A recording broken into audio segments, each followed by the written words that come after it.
Olá, muito boa noite. Bem-vindo ao Plantão da Saúde Coronavírus desta sexta-feira. Hoje vamos falar ao vivo por Skype com Camila Vitelli Molinari, que é fisioterapeuta, especialista em terapia intensiva adulta e fisioterapia respiratória. Com ela, nós vamos abordar os procedimentos para pacientes graves da Covid-19. Boa noite. Na bancada do Plantão da Saúde, recebemos o médico Fábio Castro, professor de Imunologia Clínica e Alergia da USP e supervisor do Serviço de Imunologia Clínica e Alergia do Hospital das Clínicas. Nosso tema é o preparo dos hospitais ou do Hospital das Clínicas para a doença. E ainda nesta edição, Nelson Teich pede demissão menos de um mês depois de assumir o Ministério da Saúde. Novo rodízio municipal de veículos diminui carros nas ruas, mas não aumenta a taxa de isolamento social e sobrecarrega transporte público. E ainda, segunda parcela do auxílio emergencial começa a ser paga na segunda-feira. Tudo isso e logo mais após as dicas. Não perca. Estamos de volta, vamos direto ao nosso telão da saúde ver como está a atualização dos casos do novo coronavírus no país e no estado de São Paulo. O Ministério da Saúde vai atualizar os dados daqui a pouquinho, daqui a uma hora aproximadamente, como tem ocorrido nos últimos dias. Até às 7 horas da noite de ontem, o Brasil registrava 13.983 óbitos e 202.918 casos. Hoje, no estado de São Paulo, pelos números atualizados, já são 4.501 mortes e 58.378 registros da doença. Foram 186 mortes e 4.092 confirmações da Covid-19 em 24 horas. O governador João Dória disse hoje que o protocolo para a adoção do lockdown no estado de São Paulo está pronto, mas que só será aplicado em caso de extrema necessidade. E em novo ataque a Bolsonaro, Dória critica a situação que levou à queda do ministro da Saúde e anuncia medidas para aquecer a economia no pós-pandemia. O repórter Marcelo Basségio acompanhou a coletiva. Confira. O governador de São Paulo, João Dória, abriu a coletiva de hoje homenageando os 32 mil profissionais de saúde que testaram positivo para a Covid-19 e tiveram de ser afastados. O nosso desejo é que todos prontamente possam se recuperar. Vocês são, neste momento, os heróis do Brasil. Dória também lamentou a saída de Nelson Teich do Ministério da Saúde. O médico oncologista deixou a pasta com menos de um mês no cargo após divergências com o presidente Jair Bolsonaro em relação ao isolamento social e também ao uso da cloroquina, que ainda não teve a eficácia comprovada por nenhum estudo para redução de mortes e internações causadas pelo novo coronavírus. É o segundo ministro da Saúde que, num prazo de 90 dias, deixa a função pela desordenação do governo Bolsonaro. O ministro Nelson Teich demonstrou, ao longo desses 10, 11 dias em que ocupou essa posição, compromisso com a ciência e respeito ao isolamento. E espero que o sucessor do ministro Nelson Teich continue seguindo a orientação da medicina e da saúde. João Dória enfatizou as inúmeras agressões proferidas por Bolsonaro nas últimas semanas, que teve entre os alvos o Supremo Tribunal Federal, a imprensa e até ministros do governo, e chamou de deplorável suposto atraso do líder do executivo em sancionar o socorro aos estados e municípios como forma de retaliação aos governadores.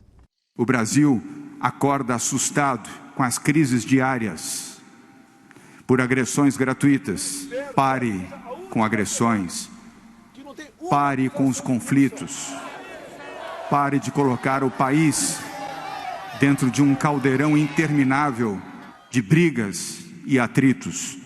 O país, para vencer a pandemia, precisa estar unido e precisa estar em paz. O governo de São Paulo anunciou nesta sexta-feira a ampliação da capacidade de testagem com a compra de 2 milhões de testes rápidos que estarão disponíveis no Instituto Butantan a partir de amanhã. Com isso, pacientes com sintomas leves da Covid-19 poderão fazer o teste. A criação do Centro de Contenção da Infecção em Populações Vulneráveis também promoverá coletas para que haja um maior controle da disseminação do vírus em todo o estado. A primeira fase da testagem começa já na próxima segunda-feira, priorizando as forças de segurança do estado de São Paulo. Na sequência, os profissionais de saúde, do Estado de São Paulo e também dos municípios. Na segunda-feira, os municípios receberão uma norma técnica, já iniciando a testagem dos pacientes leves. Quer dizer, esses pacientes não estavam sendo atendidos até então, porque existe a recomendação que eles fiquem em casa. Então agora tem uma sistemática de que esses pacientes serão atendidos. Ontem, a taxa de isolamento social foi de 48% no estado e 49% na capital. O mínimo ideal para os especialistas é de 55%. A taxa de ocupação de leitos de UTI na região metropolitana caiu de 85,5% para 84,4%. Por isso, enquanto o sistema público de saúde continuar dando conta da alta demanda de pacientes, o lockdown não será implantado na cidade de São Paulo. Nos protocolos do Comitê de Saúde existe o lockdown local e regional, mas neste momento ele não será aplicado. Como parte do planejamento para aquecer a economia no pós-pandemia, o governo de São Paulo anunciou hoje o maior acordo de concessão de rodovias da história, que engloba o corredor viário Piracicaba-Panorama, conhecido por PIPA, por 30 anos. A expectativa é a de que a modernização da malha rodoviária gere 7 mil novos empregos já nos primeiros 2 anos de contrato.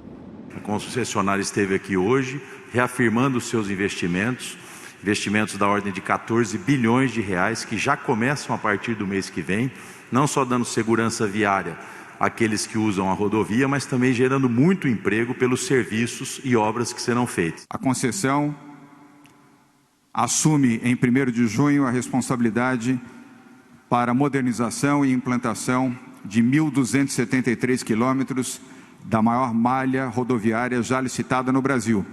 Dória também anunciou 6 novos contratos para a despoluição do Rio Pinheiros, obras que, de acordo com o governo, devem gerar outros 2.500 novos empregos. O prefeito Bruno Covas recebeu alta hospitalar hoje. Ele foi internado na quarta-feira após sintomas de desconforto abdominal. De acordo com exames, o quadro é de colite, que é a inflamação do intestino. O prefeito apresentou rápida melhora clínica e, após período de vigilância médica, deixou o hospital nesta sexta-feira. E vamos falar ao vivo com o repórter Osmar Garrafa, que tem mais informações sobre a ocupação de leitos em São Paulo e a situação nos hospitais de campanha. Boa noite, Garrafa. Boa noite, Michele. Boa noite, Celso. Nós falamos aqui do Hospital de Campanha do Pacaembu, zona oeste da cidade de São Paulo. Nós temos uma atenção toda especial aos hospitais de campanha. São hospitais com portas fechadas. São os pacientes encaminhados de outros hospitais da rede pública aqui para o Pacaembu e também para os outros hospitais da cidade de São Paulo. Nesse momento, na cidade, são 3 em funcionamento. Este do Pacaembu, o do AMB, que está muito próximo daqui, com 1.800 leitos, que deve chegar na sua capacidade total, e também um no complexo do Ibirapuera. Conforme informamos ontem aqui no Plantão da Saúde, nós temos um quarto hospital em processo final de execução, que será o de Heliópolis, que vai ser entregue ainda esse mês à população. Boa notícia no dia de hoje é que não tivemos nenhum óbito nos 3 hospitais de campanha nas últimas 24 horas. O AMB vem sofrendo bastante com os óbitos. Nós já temos num total de 20 óbitos nos hospitais de campanha da cidade de São Paulo. São 19 no hospital do AMB e 1 aqui no estádio do Pacaembu. Vamos à atualização dos números de acordo com o último boletim informativo. Aqui no Pacaembu, Michele, como você bem sabe, o Celso também, são 200 leitos. Estão ocupados neste momento 161 leitos, sendo 154 pacientes na ala de enfermaria e 8 pacientes na ala de estabilização. Lembrando que aqui no Pacaembu existem 10 leitos para a estabilização, são os leitos similares à UTI. E desses 10 leitos, 8 já estão ocupados. 7 estão ocupados, melhor dizendo. As boas notícias, foram 18 altas, de acordo com o último boletim informativo, e 6 transferências. São pacientes que tiveram seu quadro agravado e necessitaram de uma transferência para o hospital de referência no combate à Covid-19. No AMB, AMB, de 864 leitos disponíveis para um total de 1.800 ocupados. De acordo com o último boletim informativo, são 557 leitos, com 541 pacientes em alas de enfermaria, são 16 em alas de estabilização, os leitos de semi-UTIs, foram 63 altas, boas notícias, lá no AMB, nenhum óbito e tivemos 12 transferências. A última informação do Hospital do Complexo do Ibirapuera para 268 leitos é que 114 estão internados neste momento e já tivemos 83 altas. Profissionais da área de saúde afastados, uma informação importante, Michele, 2.978, segundo a Secretaria de Saúde da cidade de São Paulo. Casos confirmados entre esses profissionais da área de saúde da Secretaria de Saúde são 1.184 casos confirmados da Covid-19 e tivemos 16 óbitos, Michele e Celso. Muito obrigada, Osmar Garrafa, pelas informações. Nossa, Obrigado. Que quantidade alta de funcionários da saúde afastados, né? E o novo rodízio municipal de veículos completa uma semana na próxima segunda-feira, mas até agora a medida não surtiu o principal efeito esperado. A taxa de isolamento social não subiu. Ficou abaixo dos 55%, o mínimo considerado pela Prefeitura. Já o trânsito melhorou um pouco, os congestionamentos até diminuíram, mas os motoristas não gostaram nada da ideia de ter que deixar o carro dia sim, dia não, em casa. E a maioria acredita que as novas restrições são ineficazes. O repórter José Paes foi às ruas e fez a comparação entre os cenários com e sem o novo rodízio. Diminuir o fluxo de carros na cidade de São Paulo não é tarefa das mais fáceis. Quase 9 milhões de veículos compõem a maior frota do país. Mesmo com uma queda no número de automóveis por causa do novo sistema de rodízio, o trânsito às 8h01 da manhã de hoje na Radial Leste, sentido centro, era assim. Para atravessar de vez a crise envolvendo o novo coronavírus, a Prefeitura de São Paulo chegou a realizar o bloqueio de algumas ruas importantes da cidade. Tudo para elevar a taxa de isolamento no município e evitar a circulação de pessoas. A ideia acabou não dando certo e dias depois entrou em ação o novo rodízio ampliado de veículos. Nós fizemos uma comparação entre o antes e o após o atual sistema de rodízio. Sem as interdições, mas com a alternância entre carros de placa final par e ímpar desde a última segunda-feira, a capital registrou ontem às 7 da noite um pico de 2 quilômetros de congestionamento. Na quinta-feira da semana passada, sem o rodízio estendido, o pico foi de 24 quilômetros. Segundo o prefeito Bruno Covas, mais de 1,5 milhão de carros deixaram de sair às ruas no primeiro dia do novo sistema. Resultado, o pico de lentidão nesta segunda-feira foi de apenas 4 quilômetros, 20 a menos do que no mesmo período da semana anterior. As diferenças entre as terças e quartas também foram significativas nesses dois intervalos.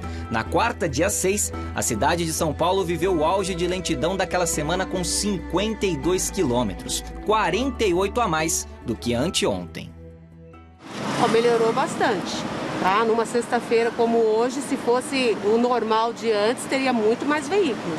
Cara, ainda acho que tem muito carro na rua ainda, né? Por mais que estão fazendo esse esforço, tudo, mas tem muito carro na rua ainda. A gente tem que melhorar. Não, o trânsito está baixo desde quando começou, mas tirando esse monte de carro, não chegou a alterar tanto o volume de carro. Mas a principal meta da prefeitura não foi alcançada. A taxa de isolamento social em São Paulo não variou muito. O índice chegou a 49% no primeiro dia de vigor do novo decreto, ainda abaixo dos 55%, número considerado ideal pela prefeitura. O confinamento não passou de 48% durante toda a semana. Para o prefeito Bruno Covas, as novas restrições de trânsito são necessárias para evitar a adoção de medidas mais duras, como o lockdown. Fato é que para fazer os carros pararem na capital paulista, só mesmo se for assim, desse jeito. Lembrando que a restrição de tráfego é válida para todos os dias da semana, inclusive sábados e domingos e feriados. E a multa é de R$ 130, mais 4 pontos na carteira.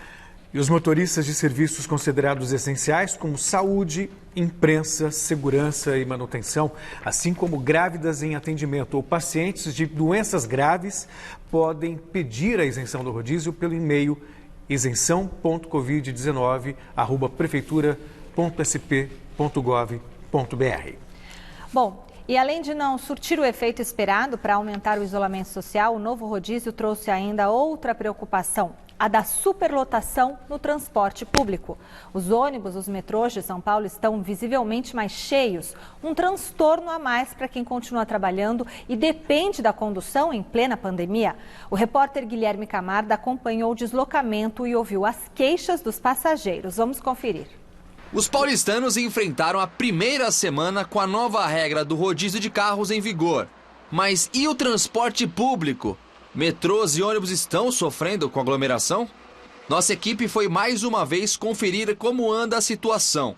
Chegamos à Zona Norte, ponto da Avenida Inajar de Souza, e as primeiras impressões são de um grande fluxo de coletivos, embora todos eles com bastante passageiros. Cláudia não concorda com a ação da prefeitura. Piorou muito, viu? Tá muita aglomeração, muito tumulto, os metrôs já tá ficando cheio, a condução também tá muito ruim. Ainda na Zona Norte, entrei no ônibus da Avenida Nossa Senhora do Ó, por volta das 7h30 da manhã, e a quantidade de pessoas era grande, porém poucas tiveram que ficar em pé. Conversei com João Manuel, que é porteiro e normalmente vai de carro até o trabalho. Na visão dele, a medida está apenas atrapalhando a população. Super lotado, é um absurdo isso aí. Não está agradando. Você achou ruim o negócio do rodízio, por exemplo? Muito ruim, péssimo. Chegando próximo à Avenida Paulista, o espaço era maior e conseguimos até um lugar para sentar. Em vários pontos da viagem, notamos as pessoas preocupadas com o distanciamento entre elas. Andando pelo transporte público, a impressão que se tem é que não estamos no meio de uma pandemia, a não ser pelo uso de máscaras, que virou obrigatório. E é quase impossível manter a distância social adequada. Daniel anda de ônibus diariamente e também não concorda com a nova regra. No rodízio aí, para muita gente, tá pegando pesado. Não ajudou, você acha? Ah, não ajudou. Tá atrapalhando. Lembrando que a prefeitura acrescentou 1.000 ônibus à sua frota para evitar aglomerações. No metrô, na última segunda-feira, nossa reportagem acompanhou as linhas verde, vermelha e azul e mostramos uma aglomeração bem maior na comparação antes da ampliação do rodízio. E segundo Felipe, a situação hoje continua bem ruim. Antes do rodízio, tinha até lugar para sentar, tinha poucas pessoas mesmo no metrô. Estava mais rápido também, chegava em 16 minutos aqui antes. E agora, depois, está mais cheio e tem mais tempo para parar dessas coisas. A questão do rodízio não é diminuir carro nas ruas, mas sim diminuir pessoas nas ruas. E o secretário de Transportes Metropolitanos do Governo do Estado de São Paulo, Alexandre Baldi, defendeu hoje a importância das prefeituras da região metropolitana, em especial da capital paulista, trabalharem em conjunto com comerciantes para que só trabalhadores essenciais usem o transporte público nos horários de pico, para assim evitar aglomerações. Nelson Teich não é mais ministro da Saúde. Ele pediu demissão do cargo hoje, menos de um mês depois de assumir. A exemplo do também ex-ministro Luiz Henrique Mandetta, a saída de Teich teria sido motivada por pontos discordantes nas ações de combate da pasta contra o novo coronavírus. O secretário executivo, o general Eduardo Pazuello, assume interinamente. Ele será o terceiro a ocupar o posto durante a crise causada pela pandemia. Segundo fontes ligadas ao agora ex-ministro, a conversa foi dura e marcada por divergências. A demissão foi anunciada depois de Nelson Teich se reunir com o presidente Jair Bolsonaro no Palácio do Planalto. Teich, que é médico, fez esta semana uma postagem de alerta no Twitter sobre o uso da cloroquina. Ele escreveu: "Um alerta importante. A cloroquina é um medicamento com efeitos colaterais. Então, qualquer prescrição deve ser feita com base em avaliação médica." Bolsonaro defende a substância logo no início do tratamento e sugeriu alterar o protocolo do SUS. Nelson Teich teria consultado pesquisadores sobre os estudos e foi aconselhado a não acatar a ideia. Duas pesquisas internacionais realizadas com mais de 1.300 pacientes mostraram que a taxa de mortalidade dos tratados com cloroquina foi semelhante à dos que não usaram a droga. A medicação teria sido a gota d'água de uma relação já em desgaste. Assim que assumiu, Nelson Teich disse que tinha total alinhamento com Bolsonaro. Mas logo em seguida passou a defender o isolamento social de forma mais enfática, em divergência a Bolsonaro, que nunca acatou plenamente as recomendações da Organização Mundial da Saúde. A falta de sintonia entre os dois ficou evidente durante uma coletiva de imprensa. Teich ficou sabendo pelos jornalistas da inclusão de salões de beleza, barbearias e academias de ginástica na lista de profissões essenciais e demonstrou surpresa. Decisão de quem é manicure, academia, salão de beleza, barbearia, salão de beleza e academia. Isso passou pelo Ministério da Saúde? Não, isso aí não é. Acho que não passou, não é atribuição nossa. Isso aí é uma decisão do presidente. Nos bastidores, Teich teria dito que estava saindo do governo para não manchar a sua história. Em coletiva à tarde em Brasília, o ex-ministro apenas se despediu sem justificar o porquê estava deixando o cargo. Digo a vocês que dei o melhor de mim nesses dias que eu tive aqui, nesse período. Não é uma coisa simples estar à frente de um ministério como esse num período tão difícil. Agradeço ao meu time que sempre esteve ao meu lado. Eu agradeço ao presidente Jair Bolsonaro a oportunidade que me deu de ter feito parte do Ministério da Saúde, porque isso era uma coisa muito importante para mim. Eu não aceitei o convite pelo cargo. Eu aceitei porque eu achava que podia ajudar o Brasil e ajudar as pessoas. Obrigado. O oncologista assumiu no lugar de Luiz Henrique Mandetta, que foi demitido por Bolsonaro. Foram 2 baixas em menos de um mês. E vamos falar ao vivo com a repórter Sabrina Pires, que tem as informações sobre o futuro da pasta e a repercussão após a saída de Nelson Teich. Boa noite, Sabrina.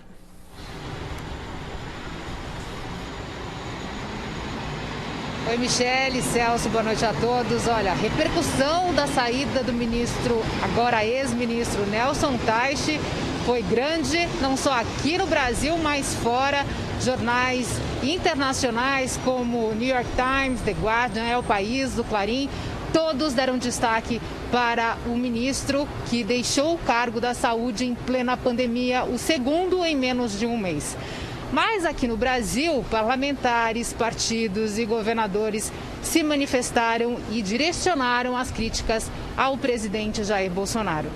Como nós já vimos, o governador João Dória falou sobre o governo, um caldeirão interminável de intriga, e comparou o Brasil a um barco à deriva. Mas outros governadores também fizeram críticas. Por exemplo, o governador do Rio de Janeiro, Wilson Witzel, mandou recado para o presidente. Ele escreveu: presidente Bolsonaro, ninguém vai conseguir fazer um trabalho sério com a sua interferência nos ministérios e na Polícia Federal. Quem também se manifestou no Twitter foi o ex-ministro da Saúde, Luiz Henrique Mandetta. Ele escreveu: oremos, força SUS, ciência, paciência, fé, fique em casa.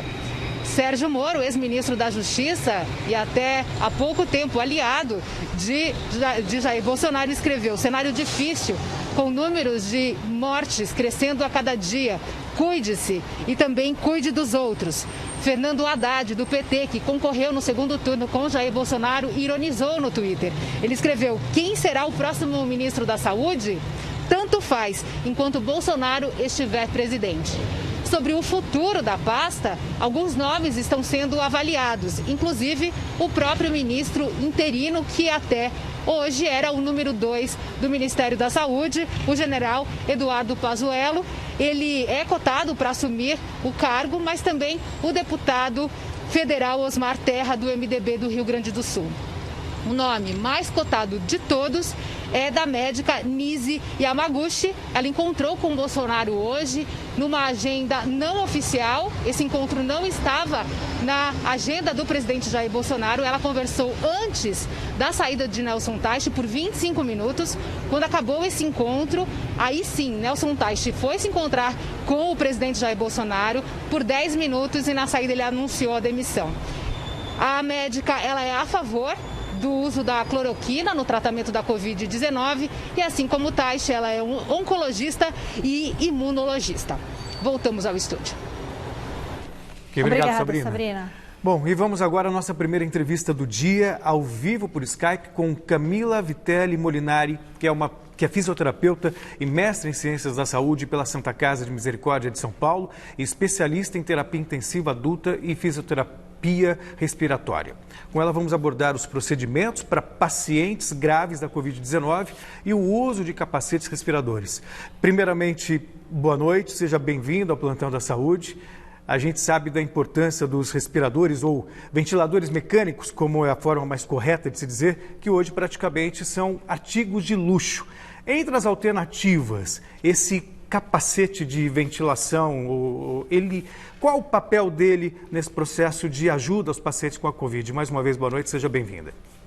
Boa noite, gente. É um prazer estar aqui com vocês. É o seguinte, sobre o capacete, ele é um dos recursos que nós temos para oferecer um oxigênio pressurizado e ventilação para as pessoas. Ele já vem sendo estudado há muitos anos. E nós temos diversas técnicas para utilizar, né? Não só ele, né? Mas nós temos catéteres de oxigênio, nós temos máscaras, diversos tipos de máscaras. E esse capacete, ele já vem sendo utilizado há alguns anos e desde 2016 ele mostra, sim, uma boa aceitação por parte dos pacientes e uma diminuição na necessidade de intubação e na necessidade de tempo de UTI. Só que, vamos lá, não exclui a necessidade de um ventilador mecânico. Podemos utilizar um ventilador, às vezes, mais barato, um ventilador, recursos mais baratos. Geradores de fluxo são sistemas que permitem encher essa cápsula de ar e pressurizá-la, tá? No Brasil, a gente não utilizou tanto esse recurso porque outras técnicas, assim como no mundo, se mostravam bem eficazes, comparativamente não tinham diferença. Com o andar de toda a história, esse capacete, ele traz um benefício perante essa epidemia, que é a minimização de liberação de aerossóis. Na China, quando utilizado no primeiro momento, essas técnicas, infelizmente, contaminaram mais o hospital, os pacientes, os profissionais, e aí a gente entrou num momento de muita cautela. Na Itália, utilizando este capacete, para uma determinada parcela de pacientes que tinha uma insuficiência respiratória, uma falta de oxigênio não tão grave e que responderam à terapia, diminuiu a necessidade de intubação. Mas volto a lembrar, não quer dizer que não exija a necessidade de leitos de UTI, de equipes que saibam trabalhar com o material e que saibam avaliar esse paciente. E, por fim, que ele não vá precisar ser intubado. Não quer dizer isso. Quer dizer que alguns vão poder seguir com essa terapia menos invasiva. Camila, como tem sido o seu trabalho? Você que está na linha de frente, né, como fisioterapeuta respiratória aí na Santa Casa, como que é o seu dia a dia? É um dia a dia cansativo. A gente trabalha muito. O fisioterapeuta, assim como auxiliares, técnicos, enfermeiros e médicos, estamos todos muito próximos a essa doença. E como todos, temos medo. Mas o ponto dessa situação é que exige uma atenção, exige um autocuidado e um cuidado com o paciente muito rigoroso. O que as pessoas não sabem é que a pessoa que trabalha em UTI, são pequenos detalhes que faz com que a gente diferencie um quadro mais grave de outro. Não são só exames, é a expertise da equipe, né? Quanto mais essa equipe é treinada, mais nós vamos poder ofertar um melhor recurso. Não é só o ventilador, né? E nós estamos fazendo sempre o máximo pelos nossos pacientes, não é agora. Ninguém trabalha em UTI só por uma questão financeira, tem que gostar, porque é sentir que alguém precisa de você.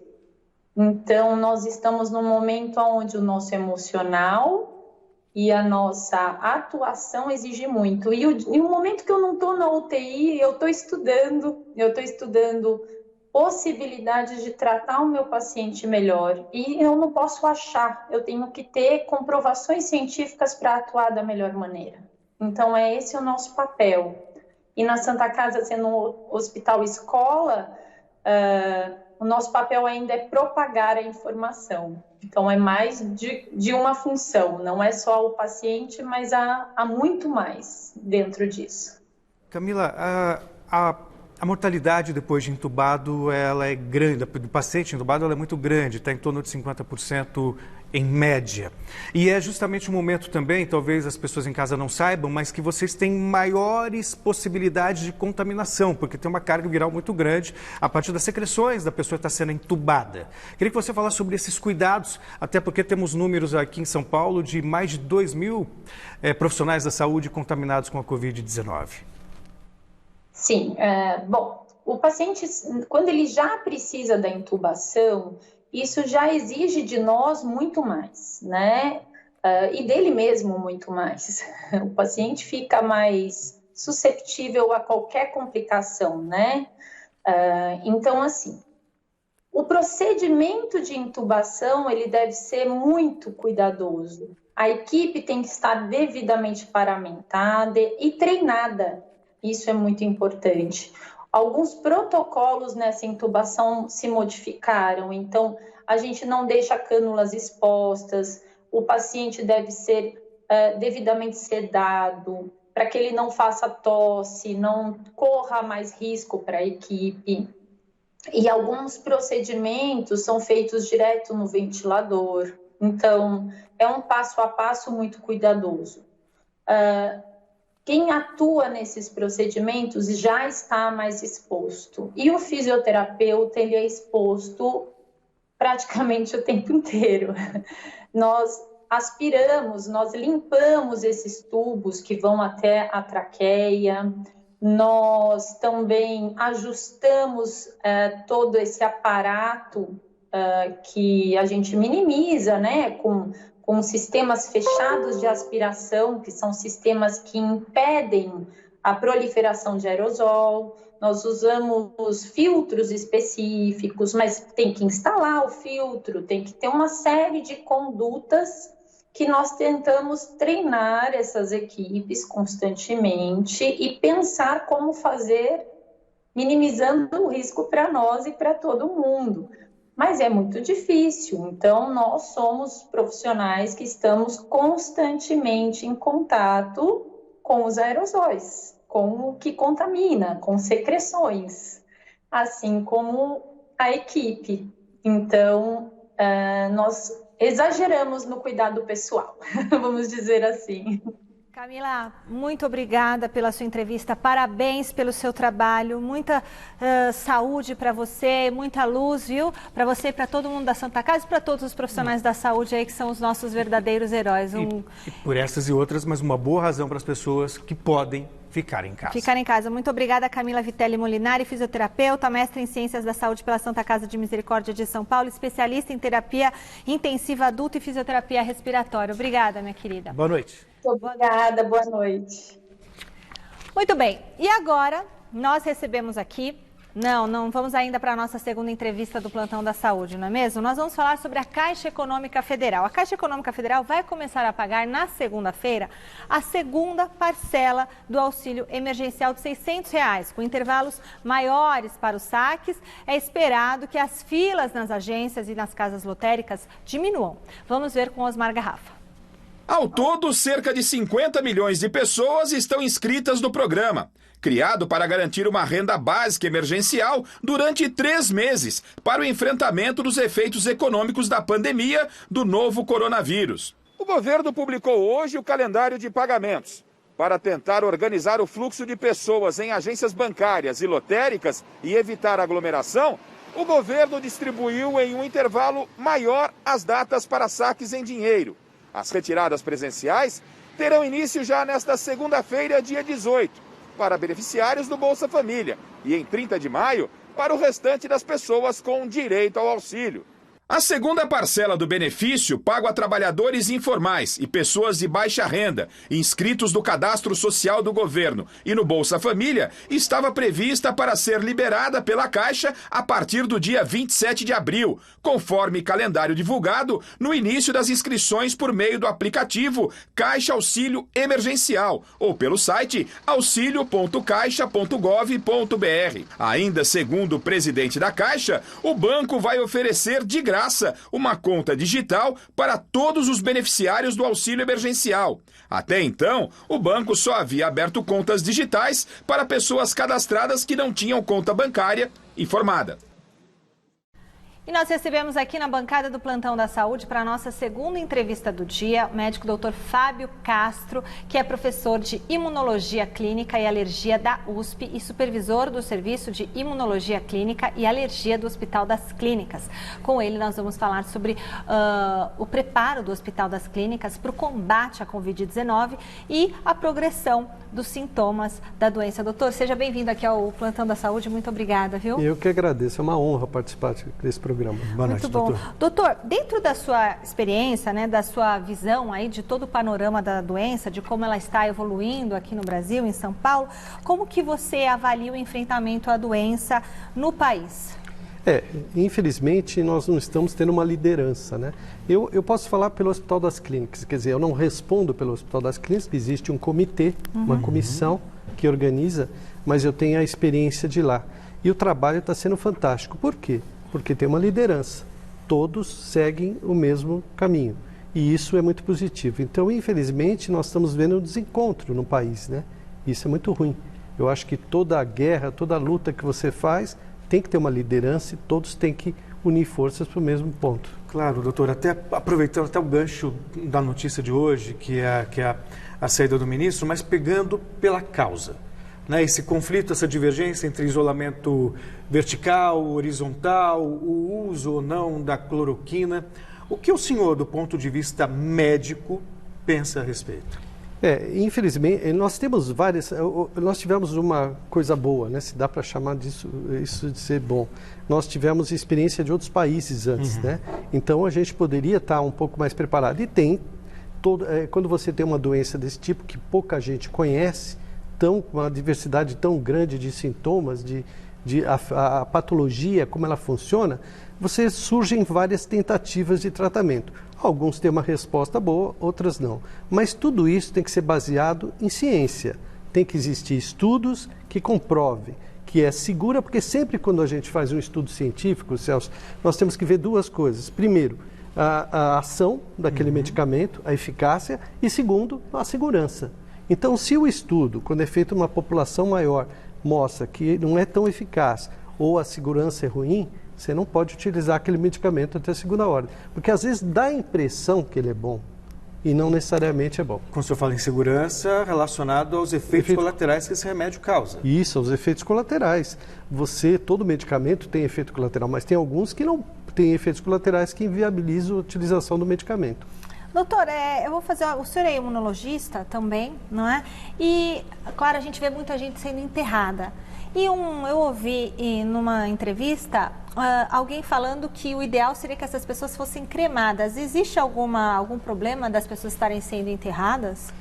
Isso é uma questão bem difícil, né? Tipo a questão do vírus, o vírus depois sai da terra. Não, é questão do ritual mesmo, né? Tá. O ritual acaba, como vocês conversaram com a fisioterapeuta Camila, você vê que a gente fala, não, ela está fazendo só fisioterapia. Não, ela está organizando, ela está limpando, ela está higienizando todos os aparelhos, vendo qual é a melhor. E isso tudo propicia a contaminação.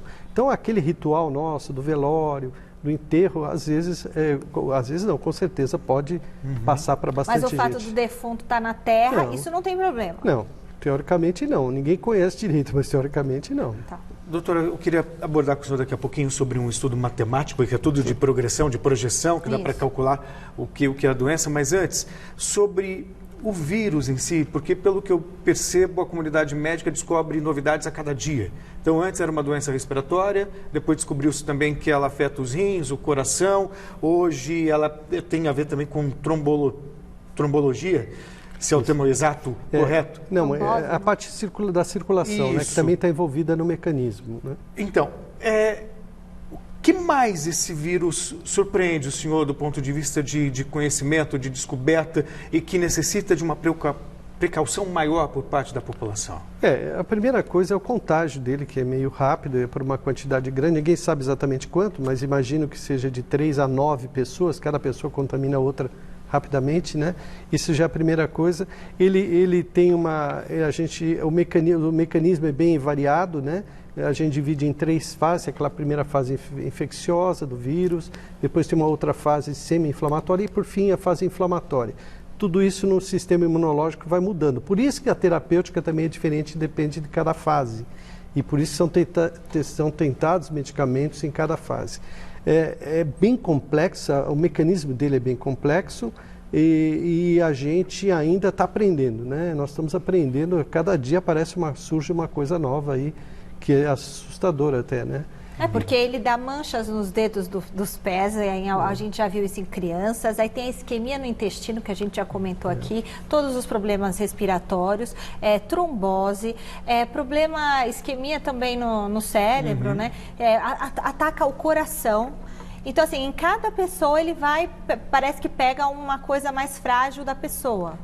E também não acontece nada, né? Tem muita gente que não acontece nada. Então, depende muito da pessoa, sem dúvida, né? Depende muito da defesa da pessoa. Acredita-se que a carga viral, como vocês falaram aí, seja importante também. Então, tem várias coisas aí que vão determinar o sintoma ou a doença. Evidentemente, a pessoa saudável, a pessoa tem uma tendência a evoluir melhor, né? O sistema imunológico mais saudável, tudo tem uma tendência. Existem os grupos de risco, como todo mundo conhece. O grupo de risco, alguns grupos são bem perigosos, né, com a doença. E, doutor, essa carga viral então, que o senhor falou é tipo, por exemplo, se eu estou contaminada, não estou, mas assim, fico perto do Celso 1 hora falando com ele, falando, aí ele ficou muito exposto. Mas se eu estou de máscara, conversei com ele 5 minutos, foi uma exposição menor. Essa questão da carga viral é a quantidade de vírus que você recebe. Isso. Você imagina, por exemplo, você viu aquela máscara, aquele capacete, né, como ela chamou, para evitar o aerossol. Então, porque as partículas estão transmitindo vírus, né? Então, isso é muito importante. Agora, pode ser um toque só, né? Você esbarrou em algum lugar contaminado.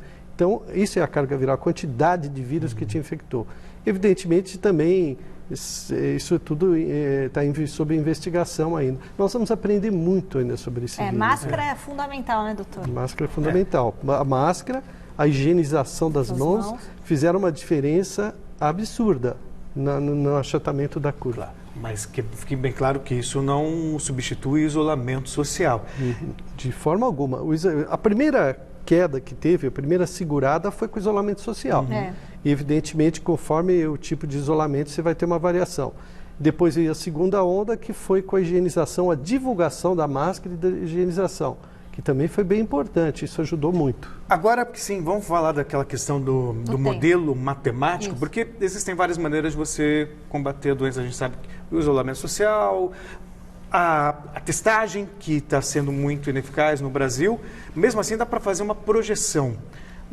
Qual o cenário mais pessimista e qual o mais otimista dentro desse estudo matemático que o senhor faz parte?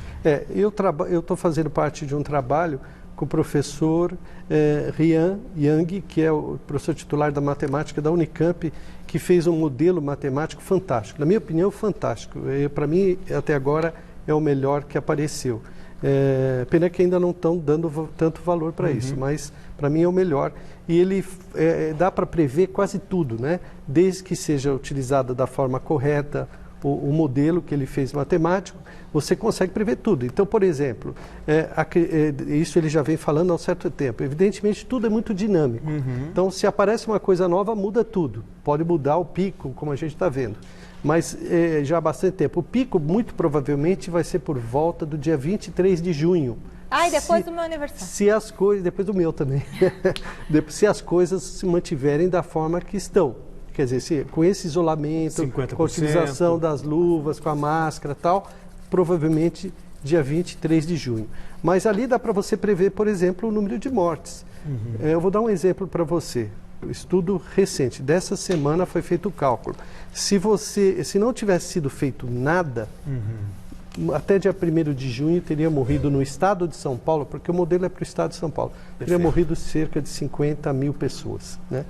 Como foi, se fizesse só o isolamento, como está sendo feito hoje, cairia pela metade, isso um pouco menos da metade. 25 mil. Se você fizer, com tudo isso que está acontecendo, da forma como está acontecendo, por volta do dia 1º de junho, a gente deve ter cerca de 8.500 mortes. É claro, e isso eu vejo toda hora na televisão, tudo é muito dinâmico, né? As pessoas valorizam muito o modelo, é claro que o modelo tem que ser valorizado, porque ele pode prever se você deve parar ou não, se você deve fazer o lockdown ou não, o que aconteceria se aumentaria muito se você diminuísse um pouco ou aumentasse um pouco o isolamento, né? Então, tudo isso é importante na avaliação. Às vezes, te dá a impressão que o lockdown é bom, mas depende do momento que você fizer. E qual é o pensamento do senhor em relação ao lockdown? Então, depende do momento. Nem é meu, é da modelagem. Dependendo do momento, às vezes, se você pega uma ascensão, você pode até ter uma piora discreta ou não ter muita diferença, né? A gente tem que pensar, é lógico, a gente escuta muitas pessoas falando da parte econômica, é evidente que tem que pensar na parte econômica, isso é até óbvio, né? Mas tem que ter planos, né? Estratégia para sair desse momento. Então, tem que se basear em ciência. E ciência são essas modelagens matemáticas que você pode falar, olha, se você fizer tal coisa, e aí todo mundo tem que fazer a mesma coisa. Não, São Paulo faz uma coisa, o Pará faz outra, Brasília outra e assim por diante. Então o ideal é que todo mundo faça a mesma coisa, mesmo sendo realidades, digamos, diferentes? Não, evidentemente tem realidades diferentes. Mas por que tem realidades diferentes? Porque as pessoas fazem diferente as coisas, né? Então, essa infecção, ela está sendo centrífuga, que a gente chama. Começou no centro, está indo para a periferia. Isso. A mesma coisa, começou na São Paulo e está indo para as outras cidades. Então, as outras cidades não pensam que não vai chegar. Vai chegar. E da mesma forma que aqui. Então, doutor, o senhor falou que o pico, segundo essa estimativa, né, desse estudo da Unicamp, é em 23 de junho. E, então, esse estudo, duas coisas. Esse estudo também prevê uma estabilização e uma, digamos, uma decrescência, né, um momento decrescente. E outra, o lockdown é interessante, então, fazer, por exemplo, mais perto de junho e não agora, porque não adianta você fazer o lockdown quando está lá em cima, né? Então é isso, tem que ver o momento certo. Se você fizer em ascensão, não pode não ser bom. Mas o lockdown também depende, né? Porque lockdown a gente está pensando acima de 90%, e nem sempre consegue isso, né? Então, às vezes, depende muito de como você vai fazer aquilo. Então, eu volto a falar, nós estávamos até conversando, né?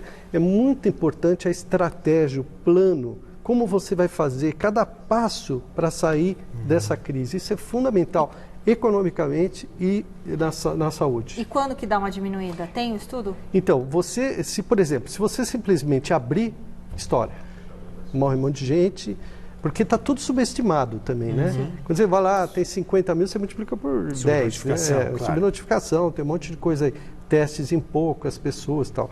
Então, por exemplo, se você abrir simplesmente por abrir, história. Não pode fazer isso. Então tem que ser tudo muito planejado, já tem que ser em queda, você tem a quantidade que você pode abrir, passo por passo, que profissão abrir primeiro, que ação você tem que ter. Tá certo. Perfeito. Muito bem, daqui a pouquinho a gente continua conversando com o Dr. Fábio Castro, aqui no Plantão da Saúde, temos ainda muito mais coisas para falar com ele. Com o novo coronavírus, como que está impactando no mundo dos esportes? Você confere agora com o nosso Giro de Notícias.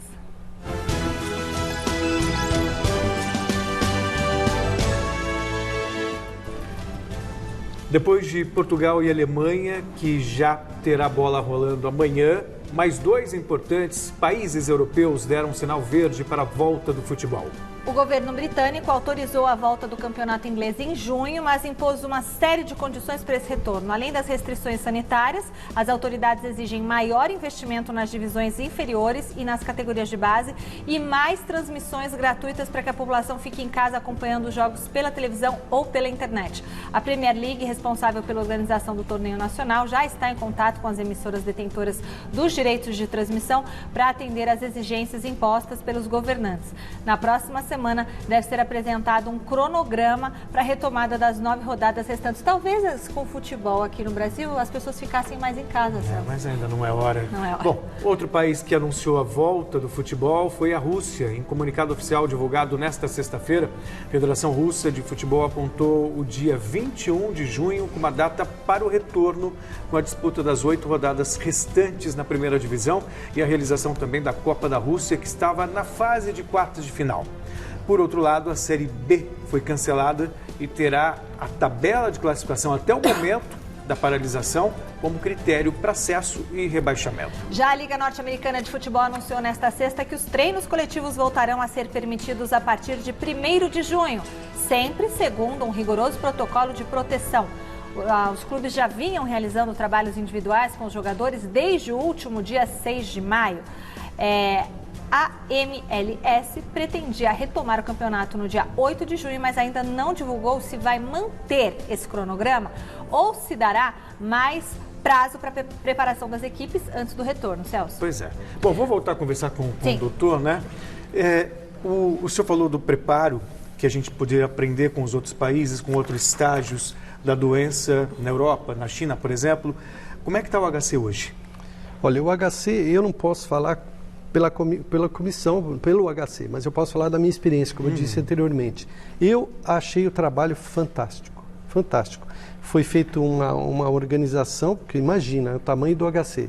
O Instituto Central ele está totalmente para a Covid. Todos os pacientes do Hospital das Clínicas, antes desse passo, foram transferidos para o Instituto de Ortopedia, para o INCOR, para o ICESP, todos. E todos os leitos do Instituto Central foram utilizados para a Covid. E aí nós tivemos que, por isso que eu estou falando que eu posso falar da minha experiência como coordenador do nosso serviço. Nós tivemos que dividir o grupo. Então, um grupo ficou com os pacientes da Covid, um grupo ficou com os pacientes nossos que já tinham e os que estão chegando. E, evidentemente, os médicos foram divididos. Os médicos mais jovens ficaram com a Covid e tal. Mas uma coisa que eu quero chamar a atenção é um trabalho incrível. É um trabalho incrível, um esforço fora do normal, não só dos médicos, enfermeiras, como já foi dito aqui, fisioterapeutas, mas é extremamente desgastante.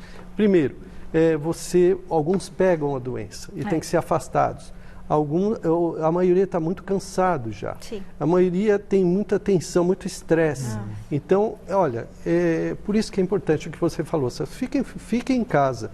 É um trabalho muito difícil para que seja, de uma certa forma, atrapalhado por esse tipo de coisa. O HC está concentrando os pacientes muito graves, né? Então, são 300 leitos de UTI, a grande maioria de pacientes entubados, todos muito graves, e mesmo assim tem um índice de cura muito grande, né? Então, a gente tem que dar os parabéns para a comissão que organiza e para o serviço. A ajuda dos alunos, a ajuda dos residentes. É difícil você escolher um residente para colocar num trabalho como esse, mas tudo está funcionando muito bem, graças a uma liderança e a todos acompanhando essa liderança. Parabéns, doutor, para o senhor, para toda a equipe do Hospital das Clínicas e para todos os médicos aqui do Brasil, que para mim não tem médico melhor que o médico brasileiro, viu? Eu acho que os nossos médicos, eles dão um banho, dão um show em qualquer médico do mundo. Doutor, Dr. Fábio Castro, nós estamos encerrando agora a nossa entrevista, professor de disciplina de Imunologia Clínica e Alergia da USP, supervisor do Serviço de Imunologia Clínica e Alergia do Hospital das Clínicas, fez uma entrevista maravilhosa com a gente, já foi jogador de futebol também, marido da doutora Marise, não é mesmo? Isso. Então, olha, agradecemos muito a sua entrevista, um ótimo final de semana. Obrigado, com muita saúde, com muita paz, máscara, distanciamento social. Eu que agradeço, viu? Em tempo, o doutor falou desse trabalho da equipe médica e você que está em casa também pode ajudar. Faça a sua parte. E deve ajudar, sabe, colaborando com esse pessoal. Fique em casa. Tchau. Bom final de semana, pessoal. Agradeço muito. Voltamos segunda-feira com mais um Plantão da Saúde. Fique agora com o Jornal da Gazeta.